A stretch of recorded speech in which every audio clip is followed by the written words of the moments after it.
Hello મારા વાલા મિત્રો આપનું મારી યુટ્યુબ ચેનલમાં હાર્દિક સ્વાગત છે મિત્રો।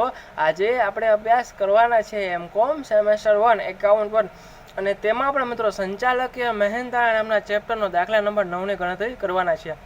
તો મિત્રો દાખલો ગણવાની શરૂઆત કરીએ તે પહેલાં દાખલાની રકમ વાંચી લઈએ કે દાખલામાં શું કહેવા માંગે છે કે રકમ વાંચીએ તો મિત્રો શોભા લિમિટેડની નીચે આપેલી માહિતી પરથી 5% લેખે મેનેજિંગ ડિરેક્ટરને મહેનતાણા પેટે ચૂકવવાના છે। તેનું લેણું શોધી તેમને જો કોઈ વધારે રકમ ચૂકવાઈ હોય તો તે પણ તમારે શોધવાની છે। ચોખ્ખો નફો મિત્રો 4 લાખ આપેલો છે। ચોખ્ખો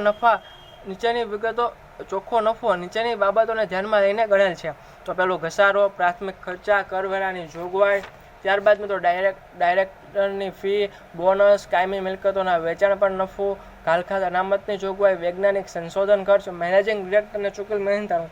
મિત્રો અહીં તમને એમ થતું હશે કે અહીં તો આ બધી વિગતો એમને ડાયરેક્ટ આપેલી છે, નફા નુકસાન ખાતું નથી આપેલું, તો હવે આપણે દાખલો ગણીશું કઈ રીતે? તો મિત્રો તમારે ગભરાવાની કંઈ જરૂર નથી। આપણે જે વિગત આપી છે એ પ્રમાણે દાખલો ગણવાનો છે। દાખલો સહેલો છે મિત્રો, જે આપણે આગળ દાખલો ગણ્યો તે પ્રમાણે જ ગણવાનો છે। અને મિત્રો અન્ય માહિતી વાંચીએ તો કંપની દ્વારા શેડ્યુલ 14 પ્રમાણે માન્ય ઘસારો 70,000 છે અને મિત્રો બોનસ એક્ટ મુજબ 36,000 બોનસની જવાબદારી છે। તો મિત્રો ચાલો દાખલો ગણવાની શરૂઆત કરીએ। તો મિત્રો દાખલો ગણવાની શરૂઆત કરીએ તે પહેલાં મારી તમને એક વિનંતી હતી, કદાચ તમે મારી ચેનલ હજુ સુધી સબસ્ક્રાઈબ નથી કરી તો કરી લો, જેથી કરીને નવો વિડીયો આવે તમે તે તુરંત જોઈ શકો, નિહાળી શકો। તો ચાલો મિત્રો દાખલો ગણવાની શરૂઆત કરીએ। તો મિત્રો આપણે આ ચેપ્ટરનો દાખલો ગણતા હોઈએ તો સૌપ્રથમ આપણે હેડિંગ આપી દેવાનું, કલમ 349 મુજબ સંચાલકીય મહેનતાણા માટેના ચોખ્ખો નફો દર્શાવતું પત્રક। ત્યારબાદ મિત્રો નીચે આપણે લખી દેવાનું કે વિગત રકમ અને ત્યારબાદ મિત્રો તમને ખબર જ છે કે સૌપ્રથમ શું લખીએ, નફા નુકસાન ખાતા મુજબનો ચોખ્ખો નફો કેટલા રૂપિયા છે મિત્રો? 4 લાખ રૂપિયા। ત્યારબાદ મિત્રો ઉમેરો કરીને લખીએ મજરે ન મળે તેવા ખર્ચા અને મિત્રો થોડી જગ્યા મૂકી મજરે ન મળે તેવી આવકો લખીએ છીએ। અને મિત્રો હવે આપણે જોઈએ એક પછી એક જે રકમમાં કયું છે એ પ્રમાણે કે ચોખ્ખો નફો લખી દીધો 4 લાખ, ઓકે। ઘસારો મિત્રો 80,000 છે, પરંતુ આપણને હવાલો કયો છે કે કંપની ધારાના શેડ્યુલ 14 પ્રમાણે માન્ય ઘસારો 70,000 છે। કંઈ વાંધો નહીં મિત્રો, આપણે જે આગળ માહિતીમાં આપેલો છે ઉપર માહિતીમાં એ આપણે અમાન્ય ઘસારો કરી 80,000 ઉમેરોમાં લખી દઈએ અને મિત્રો જે માન્ય ઘસારો કયો છે આપણે કંપની દ્વારા શેડ્યુલ 14 પ્રમાણે માન્ય ઘસારો તે આપણે બાદમાં લખી દઈએ મિત્રો 70,000 તે મેં લખી દીધા છે મિત્રો। હવે મિત્રો આગળની વિગત જોઈએ તે પહેલાં જે અન્ય માહિતી વાંચી લઈએ કે બોનસ એક્ટ મુજબ 36,000 બોનસની જવાબદારી છે। મિત્રો બોનસ કેટલા રૂપિયા આપવાનું હતું? 36,000, પરંતુ મિત્રો રકમમાં જો આપેલું છે 30,000 રૂપિયા જ આપણે બોનસ આપેલું છે। તો મિત્રો આપણે 30,000 જ આપેલું છે, પરંતુ આપવાનું હતું 36,000, તો આપણે 6,000 ઓછા લખ્યા છે। તો મિત્રો આપણે 6,000 ઓછા આપેલા છે, કંઈ વાંધો નહીં, એની આપણે એક એન્ટ્રી બાદમાં કરીશું। ક્યાં એન્ટ્રી કરીશું? બાદમાં ચાલુ વર્ષની બોનસની જવાબદારી અને મિત્રો ટોટલ 36,000 છે, પરંતુ 30,000 આપણે લખેલું છે, 6,000 લખવાનું બાકી છે, તેથી મિત્રો માત્ર 6,000 રૂપિયાની જ આપણે એન્ટ્રી અહીંયા કરીએ છીએ, કેમ કે 36,000 માંથી 30,000 ઉપર આપેલું છે તેના માટે। ત્યારબાદ મિત્રો હવે આપણે અન્ય માહિતી જોઈ લીધી, એક પછી એક અંદર જે વિગત આપણને ઉપર આપેલી છે તો જોતા જઈએ। મિત્રો પ્રાથમિક ખર્ચા, તો મિત્રો પ્રાથમિક ખર્ચ હોય તો તેને આપણે ઉમેરોમાં લખીએ છીએ। પ્રાથમિક ખર્ચા કેટલા રૂપિયા છે મિત્રો? 20,000 રૂપિયા। ત્યારબાદ મિત્રો જોઈએ કે કરવેરાની જોગવાઈ, તો મિત્રો કરવેરાની જોગવાઈ તમને ખ્યાલ જ આવી ગયો છે હવે તો કે કરવેરાની જોગવાઈ સરટેક્સ બાદ આવે છે, પરંતુ સરટેક્સ ન કહ્યું હોય ત્યાં ડાયરેક્ટ કરવેરાની જોગવાઈ લખી દેવાની। અને મિત્રો અહીંયા આપણને કરવેરાની જોગવાઈ આપેલી છે તો ઉમેરોમાં લખી દઈએ કરવેરાની જોગવાઈ અને કેટલા રૂપિયા છે? 6,20,000 રૂપિયા।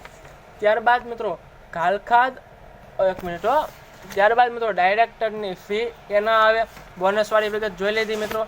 જે કાયમી મિલકતોના વેચાણ પરનો નફો, તો મિત્રો કાયમી મિલકત છે વેચીએ છીએ, નફો કરીએ છીએ, તો મિત્રો એ આપણે કયો નફો બાદમાં લખીએ છીએ કે કાયમી મિલકત વેચાણનો મૂડી નફો, એ કાયમી મિલકત વેચાણનો મૂડી નફો। કેમ કે મિત્રો કોઈ પણ પ્રકારની કાયમી મિલકત વેચાણ ખોટ થાય છે તો ઉમેરોમાં લખવાનું નહીં લખવાનું, પરંતુ કાયમી મિલકત વેચાણનો નફો હોય કેવો નફો? મૂડી નફો, તો મિત્રો એને આપણે બાદમાં લખીએ છીએ.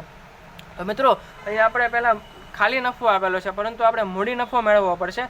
તો મૂડી નફાનું સૂત્ર મૂકી દઈએ. મૂડી નફો બરાબર, તમને જો સૂત્ર આવડતું હોય મિત્રો તો કોમેન્ટમાં જ લખી દો. વેચાણ કિંમત માઇનસ પડતર કિંમત. તો મિત્રો જોઈએ વધારાની માહિતીમાં, તો મૂળ કિંમત આપી છે 40,000, એટલે કે પડતર કિંમત છે 40,000 રૂપિયા, અને મિત્રો ઘસારા બાદ કિંમત 22,000 આપેલી છે. તો અહીંયા આપણને વેચાણ કિંમત નથી આપી. તો મિત્રો સાથે સાથે આપણે વેચાણ કિંમત પણ શોધવી પડશે. તો અહીં મિત્રો આપણે વેચાણ કિંમત માટે પણ એક સૂત્ર આપેલું છે, મેં તમને કહેલું છે. કદાચ તમને આવડતું હોય તો કોમેન્ટમાં જણાવી દો મિત્રો. ઘસારા બાદ કિંમત પ્લસ નફો મિત્રો, ઘસારા બાદ કિંમત પ્લસ નફો. યસ મિત્રો. ત્યારબાદ એનું સૂત્ર જે રકમ મૂકી દઈએ. ઘસારા બાદની કિંમત છે કેટલા રૂપિયા મિત્રો, કે 22,000 રૂપિયા. એ લખી દઈએ સૂત્ર ઉપર 22,000. અને મિત્રો નફો કેટલા રૂપિયા છે, 31,000. એટલે મિત્રો આપણે ટોટલ કરીએ કે 22,000 પ્લસ 31,000 એટલે કેટલા રૂપિયા થશે, 53,000 રૂપિયા. તો મિત્રો આપણે વેચાણ કિંમત મળી ગઈ.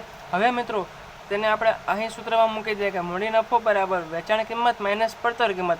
તો વેચાણ કિંમત આપણે મેળવીએ કેટલા રૂપિયા, 53,000 રૂપિયા. તો 53,000 રૂપિયા મિત્રો માઇનસ 53,000 માઇનસ 40,000 એટલે કેટલા રૂપિયા આવશે, 13,000 રૂપિયા. તો મિત્રો આ આપણો મૂડી નફો આવી ગયો. તો તેને આપણે અહીં લખી દઈએ કે કાયમી મિલકત વેચાણનો મૂડી નફો કેટલા રૂપિયા મિત્રો, 13,000 રૂપિયા. તો મિત્રો અહીં આપણે કાયમી મિલકત વેચાણનો મૂડી નફો મેળવી લીધો. તેના માટે સૌપ્રથમ મૂડી નફાનું સૂત્ર મૂક્યું અને ત્યારબાદ મિત્રો વેચાણ કિંમતનું સૂત્ર મૂક્યું. હવે જોઈએ મિત્રો કઈ વિગત છે કે જે નફા નુકસાન ખાતામાં, જો કંઈ નફા નુકસાન ખાતું આપેલું નથી, પણ કઈ એવી વિગત છે કે જેને આધારે નફા નુકસાન ખાતાનો નફો લીધો ગણેલો છે અને આપણે અહીં ઉમેરોમાં લખવાનું છે કે બાદમાં લખવાનું છે. તો ત્યારબાદની વિગત છે મિત્રો ઘાલખાદ અનામતની જોગવાઈ. મિત્રો તમને ખબર જ છે કે કોઈ પણ પ્રકારની અનામત હોય અથવા કોઈ પણ પ્રકારની જોગવાઈ હોય ઉમેરોમાં લખી દેવાનું. તો મિત્રો અહીં પણ આપણે લખી દઈએ ઘાલખાદ અનામતની જોગવાઈ. હા મિત્રો, ઘાલખાદ અનામતની જોગવાઈ. તો મિત્રો ઘાલખાદ અનામતની જોગવાઈ કેટલા રૂપિયા છે, 18,000 રૂપિયા. ત્યારબાદ મિત્રો શું છે કે વૈજ્ઞાનિક સંશોધન ખર્ચ. તો મિત્રો વૈજ્ઞાનિક સંશોધન ખર્ચ હોય એ પણ તમને ખબર જ છે કે વૈજ્ઞાનિક સંશોધન ખર્ચ એ આપણે ઉમેરોમાં લખીએ છીએ. તો લખી દઈએ મિત્રો વૈજ્ઞાનિક સંશોધન ખર્ચ, અને તે કેટલા રૂપિયા છે મિત્રો, 40,000 રૂપિયા. ત્યારબાદ મિત્રો કઈ વિગત છે કે મેનેજિંગ ડિરેક્ટરને ચૂકવેલ મહેનતાણું. તો મિત્રો તમને પણ ખબર છે, મને પણ ખબર છે કે આપણે મેનેજિંગ ડિરેક્ટરને મહેનતાણું ચૂકવવા માટે બધી મહેનત કરીએ છીએ. એટલે કે આપણે દાખલો આપણે એના માટે જ કરીએ છીએ. તો એનું જે મહેનતાણું આપેલું હોય તે પણ આપણે ઉમેરોમાં લખી દઈએ. કેટલા રૂપિયા છે, 60,000 રૂપિયા. તો મિત્રો આપણી લગભગ અહીં મોસ્ટ ઓફ બધી જ વિગત આપણે જોઈ લીધી છે. અન્ય માહિતી પણ જોઈ છે અને જે નવું માહિતી રકમમાં આપેલી છે તે પણ જોઈ લીધી. તો મિત્રો હવે આપણે સરવાળો બાદબાકી કરી દઈએ. તો મિત્રો 80,000 plus 20,000 plus 6,20,000 plus 18,000 plus 40,000 plus 60,000 એટલે કેટલા રૂપિયા થશે મિત્રો, એક મિનિટ કરી લઈએ ચાલો ફટાફટ, એટલે આપણને આઈડિયો આવી જાય. તો મિત્રો આપણે સરવાળો આવશે 8,38,000. તો અહીં મિત્રો લખી દઈએ 8,38,000 અને મિત્રો ઉપર 4 લાખ પ્લસ 8,38,000 અને અહીં મિત્રો 70,000 પ્લસ 13,000 અને પ્લસ કેટલા રૂપિયા મિત્રો, 70,000 પ્લસ 6,000 અને મિત્રો પ્લસ કેટલા કરવાના છે, 13,000 રૂપિયા. તો અહીં બાદમાં આવશે 89,000 રૂપિયા. તો મિત્રો 4 લાખ પ્લસ 8,38,000 માઇનસ 89,000 એટલે મિત્રો આપણો સંચાલકીય મહેનતાણા માટેનો ચોખ્ખો નફો મળી ગયો 11,49,000 મિત્રો. હા મિત્રો 11,49,000 શું આવ્યું મિત્રો, સંચાલકીય મહેનતાણા માટેનો ચોખ્ખો નફો. આ પ્રમાણે લખી દેવાનું મિત્રો, જેથી કરીને રકમ કોઈ પણ વ્યક્તિ છે તે દાખલો ચેક કરતા હોય તેમને માહિતી ખબર પડી જાય કે નહીં, સંચાલકીય મહેનતાણા માટેનો ચોખ્ખો નફો 11,49,000 છે.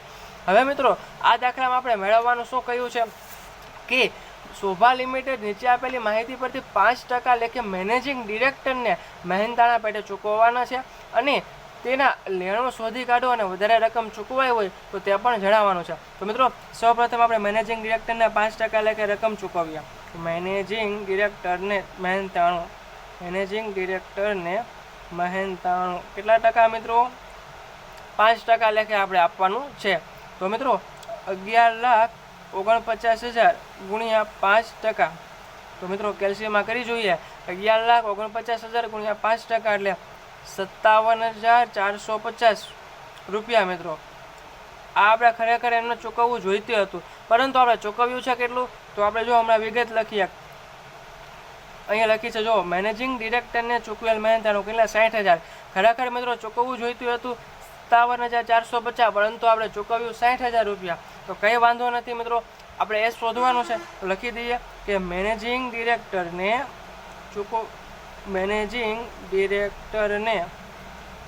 ચૂકવવા પાત્ર મહેનતાણું. શું લખીશું મિત્રો? મેનેજિંગ ડિરેક્ટરને ચૂકવવા પાત્ર મહેનતાણું કેટલા રૂપિયા? 57,450. અને મિત્રો આપણે એમાંથી બાદ કરવાનું છે. શું? મેનેજિંગ ડિરેક્ટરને ચૂકવેલ મહેનતાણું. મેનેજિંગ ડિરેક્ટરને ચૂકવેલ મહેનતાણું તો કેટલા રૂપિયા છે? 60,000 રૂપિયા. તો એમાંથી મિત્રો માઇનસ કરીએ તો 2,550 રૂપિયા આવશે. કદાચ તમે મિત્રો 60,000 ઉપર લખો અને 57,450 નીચે લખો તો પણ ચાલે મિત્રો. તો મિત્રો 2,550 રૂપિયા એટલે કે આપણે એટલા વધારે ચૂકવી દીધા છે, એટલે લખી દેવાનું મિત્રો અહીં કે વધારે ચૂકવાયેલ મહેનતાણું. તો મિત્રો અહીં તમે લખી દીધું વધારે ચૂકવાયેલ મહેનતાણું. તો અહીં આપણો દાખલો પૂર્ણ થાય છે. આ દાખલામાં આપણે 3 રકમ એટલે કે 3 જવાબ મેળવ્યા. પહેલો 11,49,000 સંચાલકીય મહેનતાણા માટે ચોખ્ખો નફો. ત્યારબાદ મેનેજિંગ ડિરેક્ટરને ચૂકવેલ મહેનતાણું કેટલા રૂપિયા? 60,000 છે, પરંતુ ખરેખર ચૂકવવાનું કેટલું છે મિત્રો? 57,450. તો વધારે કેટલું ચૂકવ્યું? 2,550. તો આપણે વધારે રકમ ચૂકવેલી છે, એટલે કે વધારે જે મહેનતાણું આપણે આપ્યું છે એ આપણે મેળવી લીધું છે. તો મિત્રો અહીંયા દાખલો આપણો પૂર્ણ થાય છે. અને મિત્રો મારી એક વિનંતી છે, કદાચ તમે મારી ચેનલ હજુ સુધી સબસ્ક્રાઈબ નથી કરી તો કરી દેજો, જેથી કરીને નવો વિડીયો આવે તુરંત તમે તે જોઈ શકો, નિહાળી શકો. અને મિત્રો આવતા વિડીયોમાં એટલે કે આવતા નેક્સ્ટ લેક્ચરમાં આપણે દાખલા નંબર 10 ગણવાના છીએ. તો મિત્રો ફરી મળીએ નવા વિડીયો સાથે. ધન્યવાદ.